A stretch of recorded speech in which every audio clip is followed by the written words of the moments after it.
We've travelled the world and eaten everywhere from roadside bars to restaurants with Michelin stars. But there really is nothing like a bit of home cooking.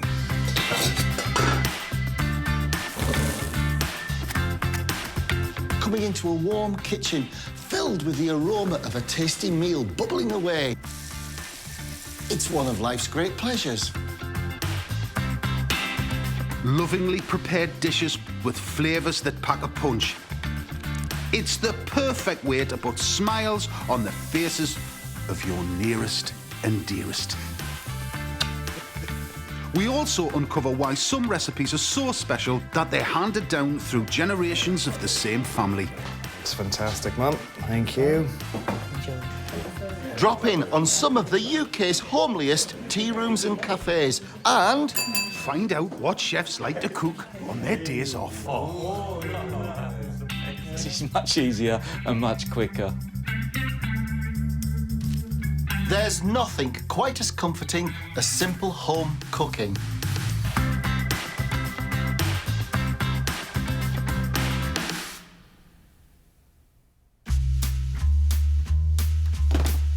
Today, we've got the perfect dishes to share with the people we love. Indulgent treats to feed a crowd. When family and friends come on over.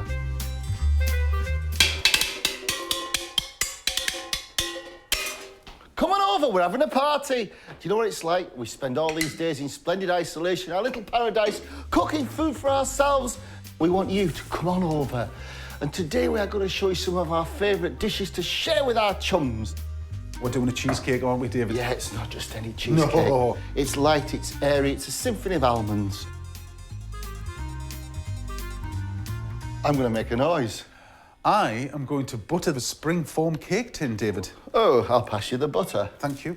So, spring foam cake tin, what we're going to do, we're going to bash the living daylights out of about 7 amaretti biscuits. Beautiful. And it really is a light crumb around the sides and the bottom. I've got ricotta cheese here. If it's a bit wet, strain it off through a strainer or a muslin cloth. And into that, I'm going to whip in some caster sugar. Ricotta's quite a sweet, soft cheese, and it's great in desserts. I love it with pine nuts and spinach. Oh, Yeah. lush. It's versatile, isn't it? It is, As I very. said, it's the classic cheese for a cheesecake. Now, what I do is I break in 6 eggs one by one. When it's baked, this is going to give us a substance in our cheesecake. Egg Ninja. Take your amaretti biscuits, about 7 in total. It's worth taking the time with this because they've got to be as fine as you can get them, really. Oh, that egg's loosened it up a treat. Has it? Yeah. Lovely. I mean, a baked cheesecake, it's kind of like an American-style cheesecake. They call it the New York cheesecake. And to me, it's a real true cheesecake. I mean, you get the ones you put in the fridge, but that's just like chilled pudding, really. But it's also a celebration of the almond. It's quite grown up and refined. And it's rich. Aye, and to enhance that richness, some double cream. Now the zest of a lemon. And this is the nice thing, you see. You cannot have all that cheese and cream and stuff without a little hit of lemony acidity. It's lovely. Now, the biscuit crumb that we're going to put around the cheesecake is quite thin. So pour 3/4 of it in, and we're going to save a little bit to decorate the top of the cheesecake once it's finished. And all you do is shuffle it around like that, and around the side until you get a good coating. I want about 4 spoons of almond-based liqueur. And just fold that in. Look at that. It's beautiful, isn't it? We had a council house that was Pebble Dash like that. Oh, that's sort of it's funny that I was thinking about that. I was always doing it. Right, now pour this in the middle gently because you don't want to disturb the crumbage. Oh, look at that. And just let the mixture find its way up the side on its own. Don't rush it. Don't push it. Those crumbs will be the crowning glory. They will be the crumbs on the cake. Lovely. Now, the secret for cooking this cheesecake so it sets and doesn't crack is we put this into a preheated oven, 160 degrees for a fan oven, for 10 minutes. Then, after 10 minutes, we knock that down to 140 degrees Celsius for a further hour. Then, after that hour, we turn the oven off and we just wedge the door up with a wooden spoon, just so it cools down slowly, and leave it in the oven to cool for 3 hours. I know, so you've got to plan ahead with people coming. Yeah. But if you cool this down too quickly, the top will crack. We want it perfect. But you could do this the day before your party, couldn't you? Oh, yeah, easy, easy.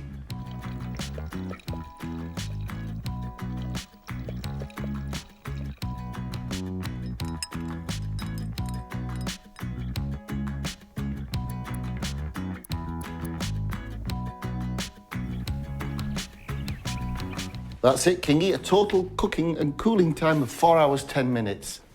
Spoon out. Oh, yes. Well, that's it. That's what we want. It's cool and it hasn't cracked. And see how it's shrunk back? It's really annoying when things go wrong at this stage. But it hasn't. Now let's finish it off with some lemon zest and crumbs.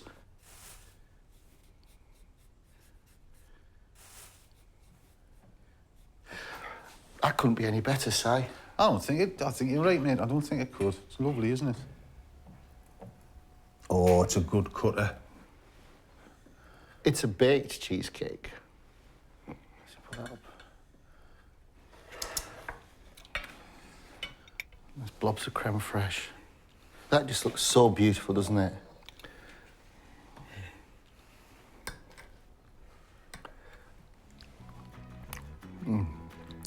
Lovely texture, Dave. It's such a beautiful grown-up taste. It's not too sweet. Kingy, there's one fundamental problem with this cheesecake. What? If people come on over, have this, they're not going to want to go home.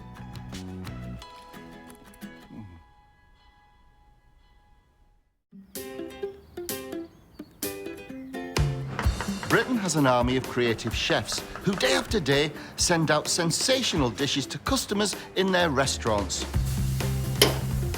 They work long hours, toiling over their stoves. But what's their idea of comfort food?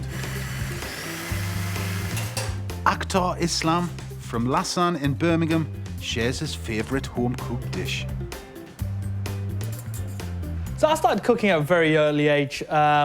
I was a bit of a mummy's boy, so anything to spend time with my mother. So a lot of it was around the kitchen, and I was helping preparing vegetables. And as I grew older, she gave me more and more responsibilities, and that's where it all started. The thing that fascinates me most about being in the kitchen environment is, I guess, the artistry of it. I'm of Bengali heritage, so the food that we had at home, food from West Bengal and Bangladesh, is what I was brought up with. But then my mother had friends from all over South Asia, so we had all these influences coming into our kitchen at home. So for me, South Asian cuisine, it's my roots, it's where it all started, I guess, and that's where my inspiration for a lot of what I do today still comes from.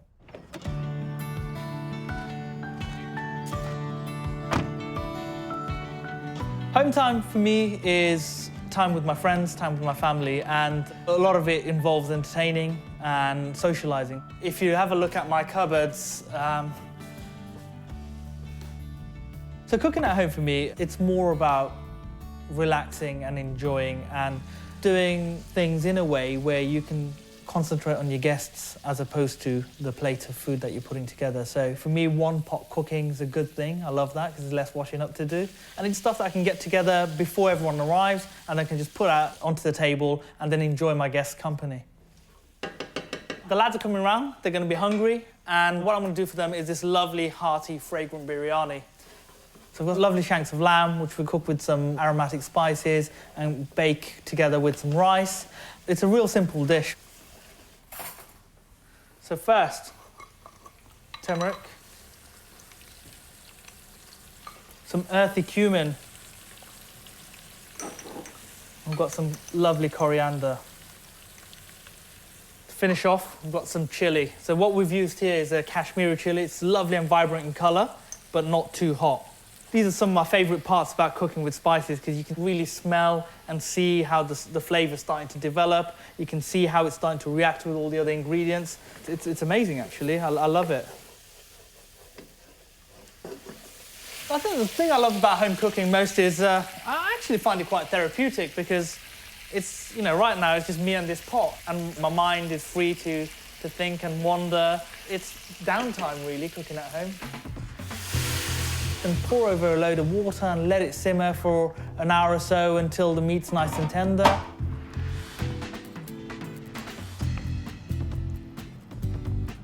It's nice and tender. We're just going to mix some yogurt, some tomato, some fresh herbs, so coriander and mint.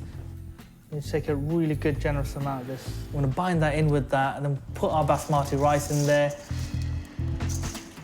And then we're just going to bring it up to the boil. We're going to seal it with some dough. Whack it in the oven and forget about it until everyone's here.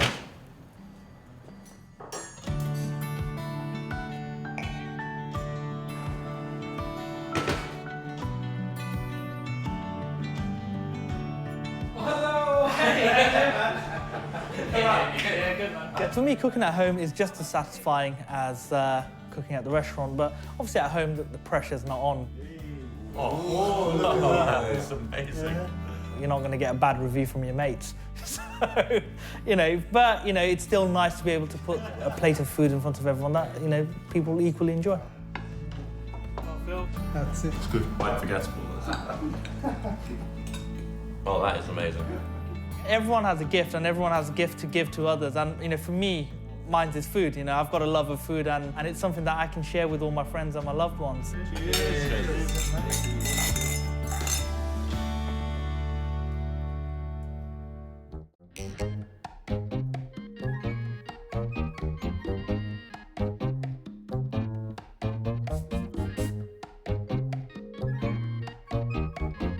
You can't come on over, in our view, without a terrine. Nah, it's the best kind of lazy person's let's do a starter for a dozen people, pork and chicken terrine. It's a delight to bring to the table, it's a delight to eat too. And with that, the fig and port compote, it's brilliant with a terrine. Now, a terrine needs a little bit of fat, so that's why we're using pork belly, but I've taken the rind off because that's a little bit too much. And it's a good-looking terrine, this, because it's going to have the bacon platted on the top, and you cut through it. And what I'm doing is I've got chicken breast, and I'm cutting it into long slices, so you'll get sticks of chicken running through the terrine, and it really is a stunner. So most of this actually goes into the food processor. A top tip when you're making terrines, your blade and your cutter. Stick it in the freezer for about half an hour before you actually come to use it, because if you do that, then it doesn't heat the meat up and spoil it. The chicken needs to be marinated for about an hour. So we've got some wine, white wine, just some thyme leaves. I just want the leaves. Now, what we've done is rehydrated some apricots. Now, everything basically just goes into the food processor here. It's really simple. In with your pistachios. In with a teaspoon of ground ginger. Zest of a lemon. Pepper. And some salt. Thyme. And lastly, for my marinade, a splash of olive oil.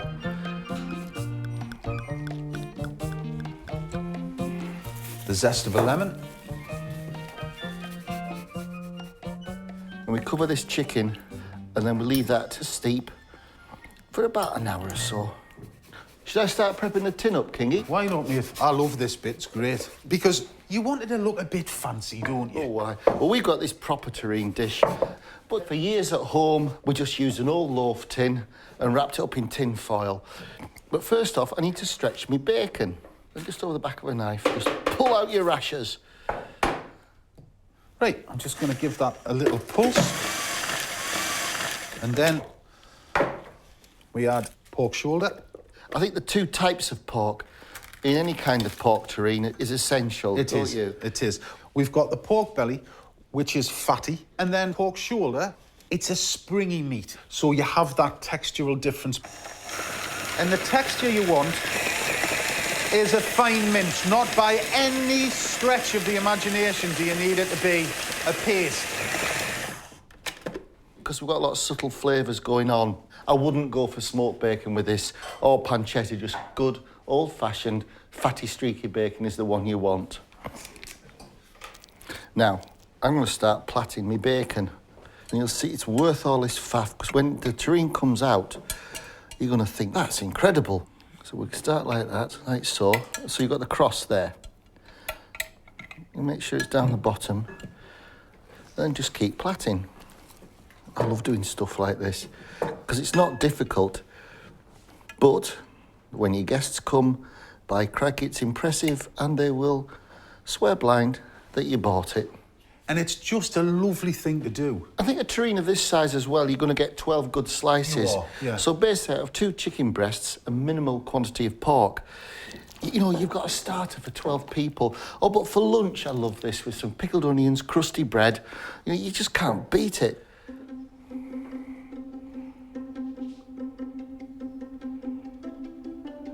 So you need half the pork. Make sure that you press it down and it's even in the bottom. So just lay the chicken down, strip by strip. Look at that. Perfect, man. I love food like this. Oh man, that's a good job. Yeah. Now, let's just put a couple of strips down the middle, like so. And now these edge bits, see what I'm doing? Just fold those over so it's all nicely tucked in. Now, don't forget, this is the bottom of the terrine. It's not the presentation side. Oh, no. What you do with the terrine is you turn it over and flip it out. Now, if you're doing this, like your mother used to do, in a loaf tin, you put tin foil on the top, a couple of layers. I've got my posh terrine tin, so I pop the lid on, and we cook this in a bain-marie, which is basically a roasting tin. Just off the boil water out the kettle, about 2 centimetres out the side of the tin. And we place that to cook gently in a preheated oven at 150 degrees Celsius for about an hour and a half. Have a look now and again, just to see that your roasting tin isn't going dry. Terrine's in the oven, it's doing its thing, so we thought we'd make the compote that we mentioned before, you see. So we've got half a kilo of dried figs. Now I've put these in a massive glass of red wine, and they've been soaking for about half an hour. So I'm going to pop those in a pan. I want to cook them till they're mushy. Ooh. Now to spice up life, put 2 cloves in, teaspoon of white wine vinegar, Half a teaspoon of salt and half a teaspoon of pepper. Just cook that until the figs go soft. Which will take about 20 minutes. Ooh, they've plumped up a treat. They certainly do, David. Well, it wouldn't be a fig and pot compote without the port. Oh. A good big glass of port. What do you want to do? Bring it up to temperature, let it simmer for a couple of minutes. Job's a good one.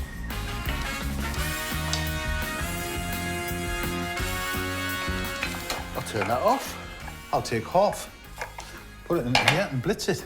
So you've got some whole figs and you've got some like jammy bits. I'm just going to put a little bit of juice in here, Dave. And just put a splash of olive oil in.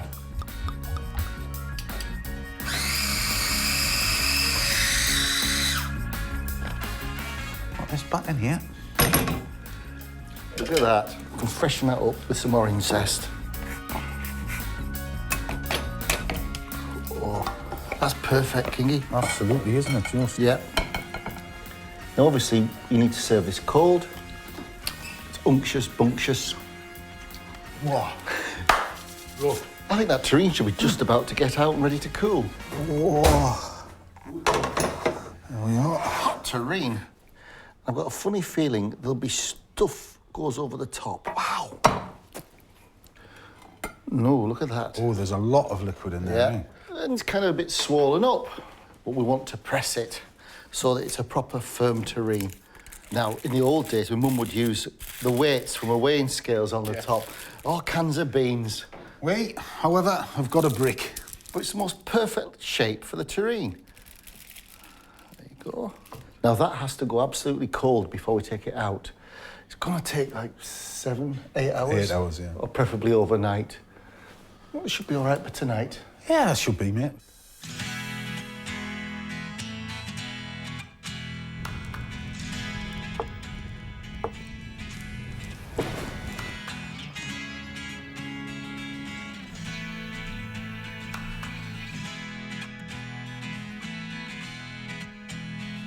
Well, this terrine has been here for about 7 hours, so it's cooled down nicely.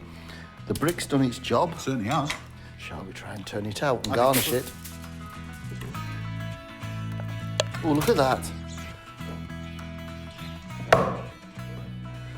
Whoa! Look at that, she's lovely. Wow, that's perfect. And there's our compote. Wow, some thyme on the top. Give them a clue about what's to come. Lovely. Now, the end piece is going to be sacrificial, i.e. cook's perks. Oh, yes.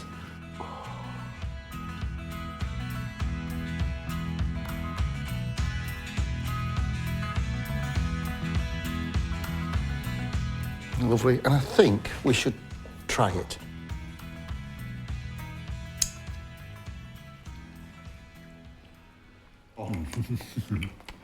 Well, that's worth doing. It's really good. Tell you what, those textures work really well. Lovely flavour. Lovely apricot through it as well. Well, you know what? Come on over, because it's worth it.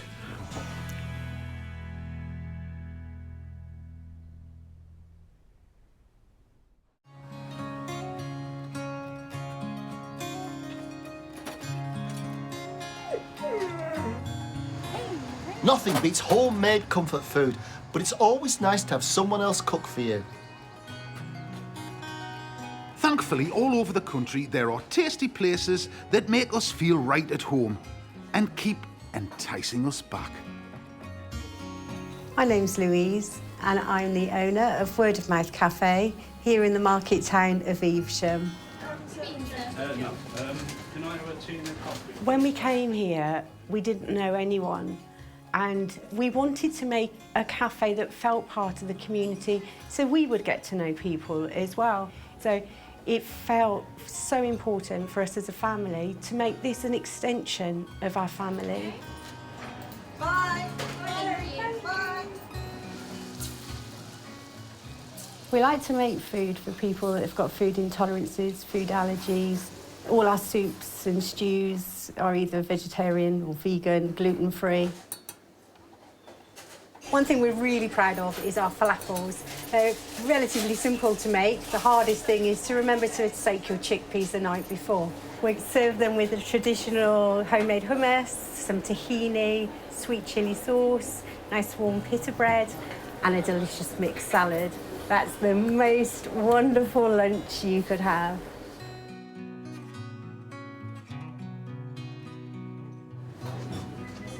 We like to have somewhere where if you've got an allergy, you can bring your friends, your family, and there's going to be something for all of you, and you can all enjoy a lovely afternoon out.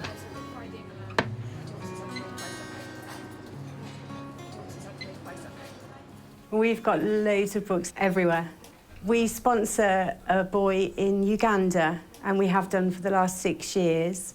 Every time somebody buys a book for £1.50, it goes in a pot, and we pay his school fees.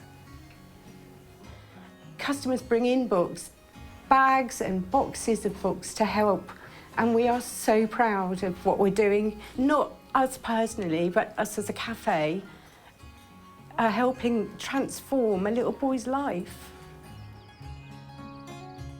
When we opened, I hoped that I would feel the way I feel now about this place, and I do. But what we've managed to make, and I hope that our customers do love us as much as we love them. When I was setting up my business, I came over here looking for a sandwich, and I've been coming back ever since. can't help it. It's just really good in here. I suppose because I've been coming so long now, I feel I've got friends here. It's something a bit different and a bit special. We're very lucky to have it. If Evesham did not have something like word of mouth serving the community, I think it'd be a far, far worse place to be. We'd hate to lose this place. It's definitely a one-off.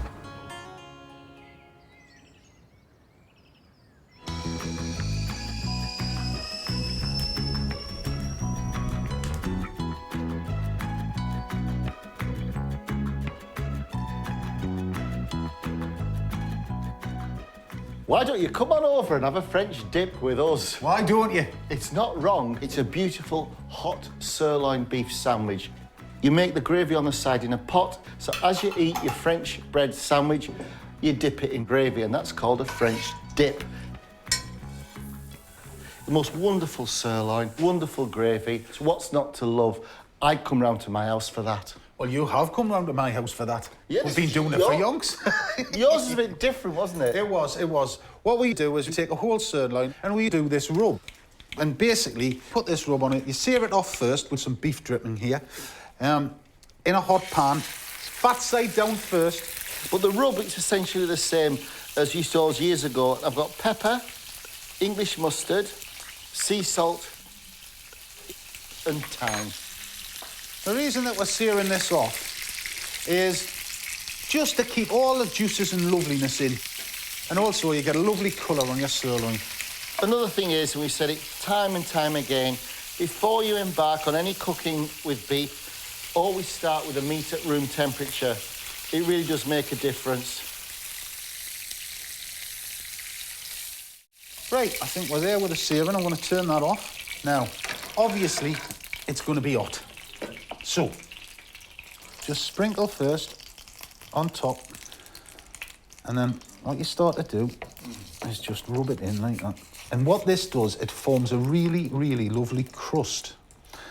And that crust is so flippin' tasty. It's great. So what I've done is I've got shallots, put them like this. So this is going to keep the meat just off the bottom of the dish, but also the onion is going to help the resting juices. It's all about the gravy, this dish. First, I'm going to deglaze the pan. It's what both our mums used to do, was put some water or stock in the bottom of the roasting dish. Yeah. It kind of just helped the gravy along a little bit. Well, it also prevents the cooking juices for when they hit the hot roasting pan from burning. Oh, look at that. Beautiful. Sits on the top of Dave's trivet like that, with the onions. The cooking time depends on how you like your beef. We're going for a rare to medium rare. So for a piece of beef like that, reckon to cook this in a hot oven, 220 degrees Celsius, for about 25 to 30 minutes. Then it's going to rest for about 20 minutes too. Right, we'll see you in half an hour, my friend. Which gives us time to make the gravy. And this is a really thick, unctuous mushroom gravy. Start the gravy with a finely chopped shallot. Some sliced button mushrooms and butter. I think there is a great tradition of dipping your bread in, isn't there?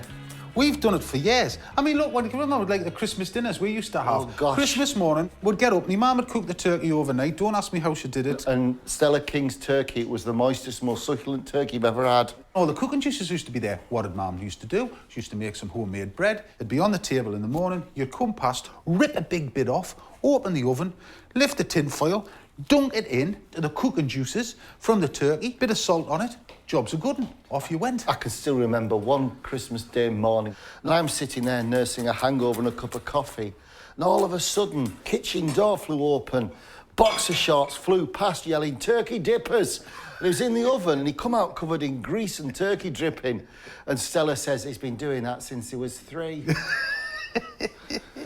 Right. Want to start with onions? Yeah. And now we bung in the mushrooms. And we cook that until the onions take on a little bit of colour. Put some garlic in. And some thyme. Now, we want a big spoon of flour, because we want the gravy quite thick, because it's got to cling to your French stick. And if you don't push a load of heat through it, it tastes floury. Now we're going to bring that together with red wine. That'll do. And just cook that until the red wine has reduced by half.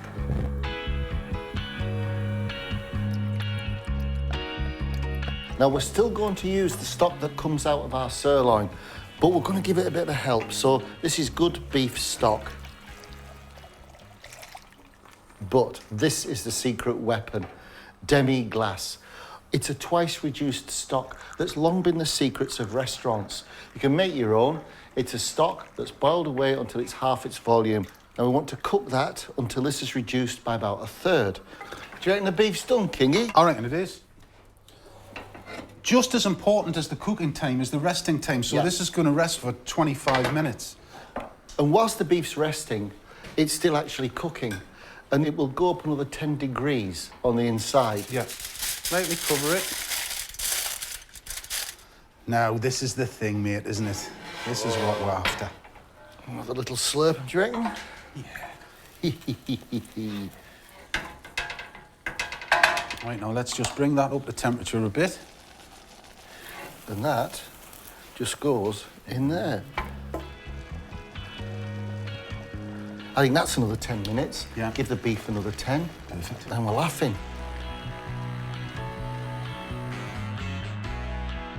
Come on, let's look at this meat.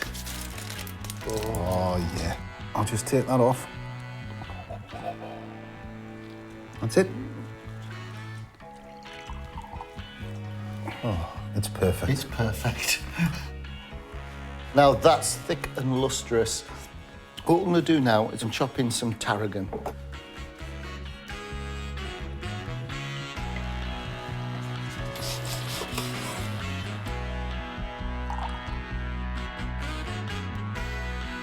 Well, that's a plate of meat. And that is a French dip. Just a smear down there. Now,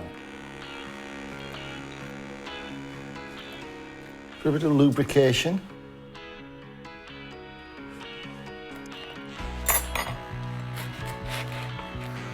You dip it in the mushroom gravy.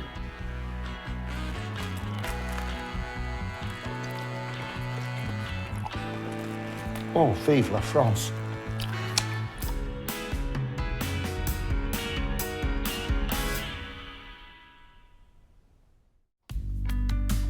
Everyone has their favourite family dishes, delicious meals that remind us of home. But we're a creative bunch too, rustling up scrumptious new recipes to wow our loved ones. These are our inheritance dishes.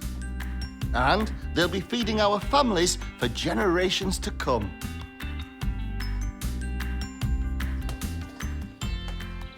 My name's Lysandros. I'm a second-generation Greek Cypriot, born in Cardiff. And growing up, we had Greek Cypriot values instilled in us. And along with that comes the food aspect. That's a really big part of our lives, I suppose. And there's constantly some sort of cooking going on, whether you go to visit your relatives or even if we're cooking at home. Usually, the kind of question that comes after, hello, how you doing, is, you know, are you hungry? Do you want something to eat? And we're kind of encouraged to get involved as well. Lysandre, do you want to come and help me wrap some of these gobebia, please? Hello. Hi, thank you. Oh, my favourites. There's a plate. Family get-togethers are very important. They happen quite often in our house. Everyone kind of has their own task. For example, Mum might be in the kitchen prepping, Dad will be out on the barbecue, covered in charcoal, you know, flames everywhere, and it's kind of like this organised chaos.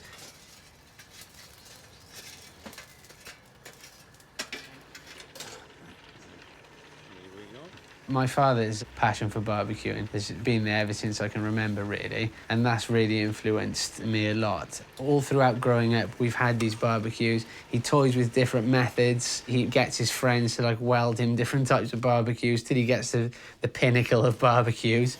So we're kind of at that stage now where we've seen all these methods develop, and and different techniques of cooking the meat to keep it tender and succulent.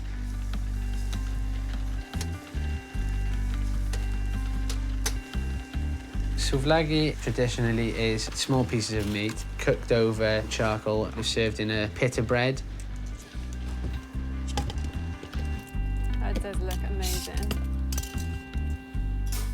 In Cyprus, if you were to have a pork souvlaki, they don't marinate the meat, they just salt it. They place it in the pita with a bit of lemon juice, chopped parsley and onions. That's kind of what you get. We've taken that, we've put our own marinades to the meat, so we'll marinate the pork in wine, crushed coriander seeds, and we've got a bit of a take on the salad as well. There you go. Enjoy it, okay. Thank you. Oh my God. We make the homemade sauces, tzatziki and hummus, which they don't regularly use in Cyprus. We also add charcoal halloumi cheese to the pita, which is not a common thing in Cyprus. You want it the Cypriot way or do you want it the new way? The Cypriot way with a twist. I've got to say that my parents are impressed with what I'm doing. It takes a lot to please my dad over the charcoal, but I seem to have got his seal of approval.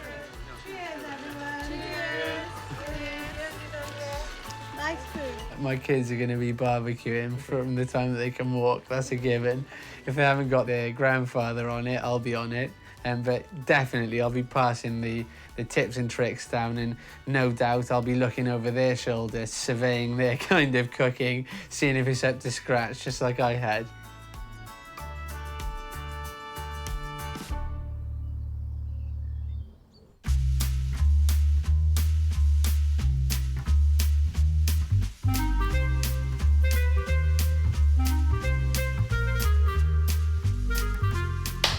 Come on over, we've got food to share.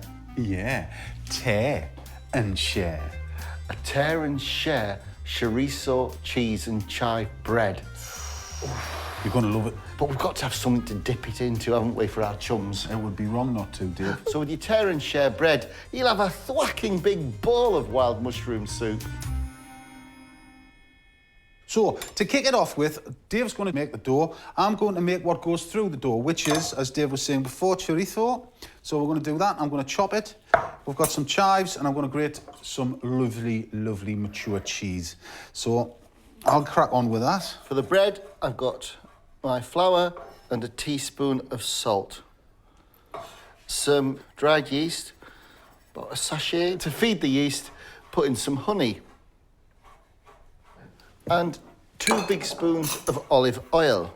And we're going to work that together into a dough with some warm water and make bread. Ooh. I used to make a lot of flavoured breads. I went through a phase of it. We could put your bits in now, couldn't we? Knead them into the dough, do you think? Yeah, absolutely, man.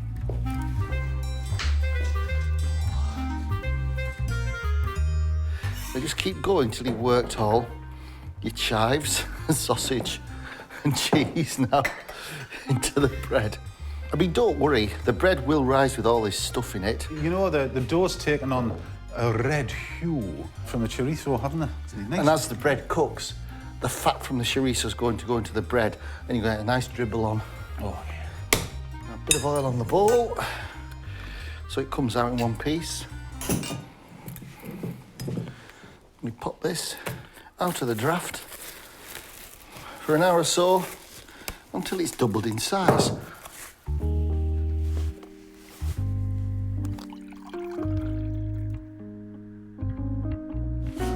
Nice cuppa. Oh, lovely.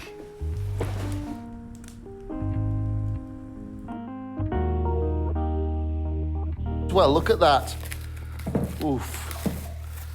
Now we're going to knock that back because we're going to go up for a second rising and you'll get lighter bread.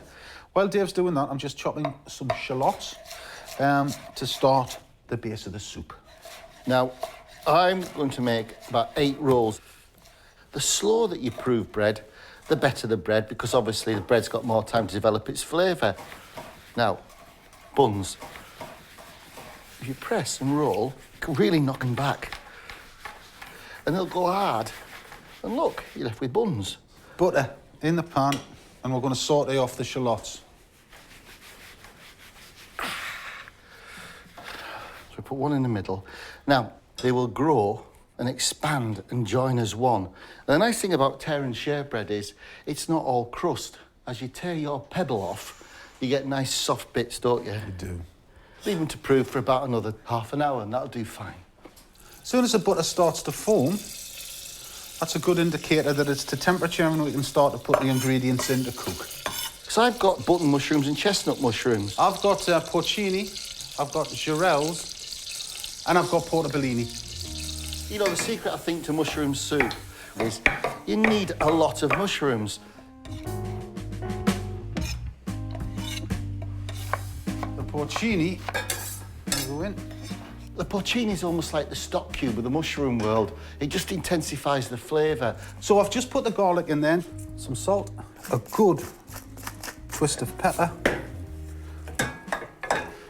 and some lovely fresh thyme. Lid on, 5 minutes, bit of a moulder, then we'll start to add our stock.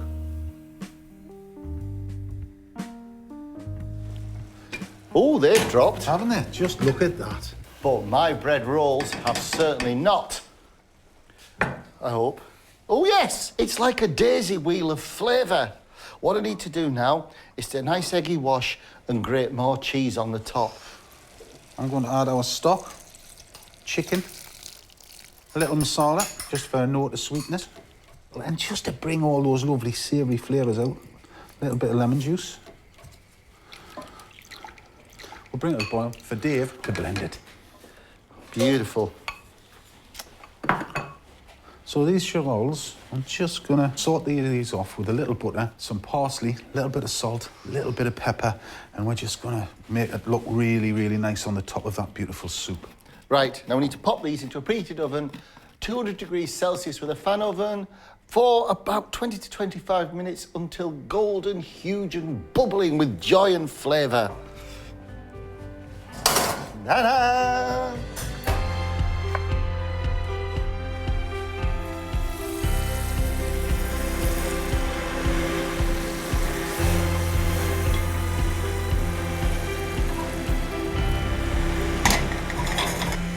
While Dave's blending it, we're going to add the cream now.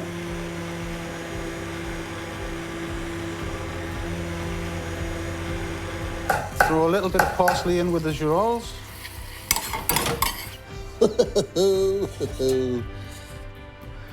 It's like a sunflower of dough.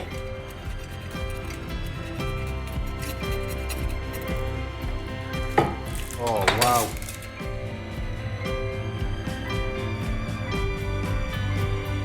You know, Si, I think that's probably the most perfect bowl of mushroom soup I've ever seen. And with that bread, it's madly good, isn't it? It works. And all you do is just tear and share. So it's best to let it cool down a bit first, though. Yeah, because it's really hot. But look at that, that's good bread. It's beautiful. It's worth the effort, isn't it? Definitely. So, next time you're hungry, come on over. Might as well. Aye.